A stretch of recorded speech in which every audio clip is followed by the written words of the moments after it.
बरं आता आपल्या समोरच्या लग्नाचं बघितलं पाहिजे. होय होय आता बघितलं पाहिजे. आहा तायडे कसला नवरा पाहिजे. ओ आपल्या पोरगीला श्रीमंत घरात द्यायची बघा. होय ग आपल्या पोरगीला राजघराण्यातच द्यायची आहे. होय बघा जास्त जमीन आणि मोठा बंगला पाहिजे. होय मम्मी अजून काय अपेक्षा आहे त्या? अजून घरापुढे 4 गाड्या पाहिजे, त्या भरपूर सोनं नाणं पाहिजे.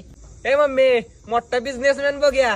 बरोबर आहे तुमचं, पण तुम्ही कुणी हे विचार केलाय का ज्या घरात आपली मुलगी द्यायची आहे त्या घरात सुख समाधान पाहिजे, त्या घरातली माणसं चांगली पाहिजे ती, आणि ज्या पोराला आपली मुलगी द्यायची आहे ती पोरग तिला आयुष्यभर साथ देणार पाहिजे.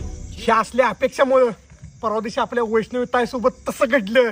ही आपलं विचार बदल्या, परिस्थिती आपोआप बदलल. साहेब माझ्या मुलाला एवढी मारहाण झालेली, एवढी एखाद्या जनावरानं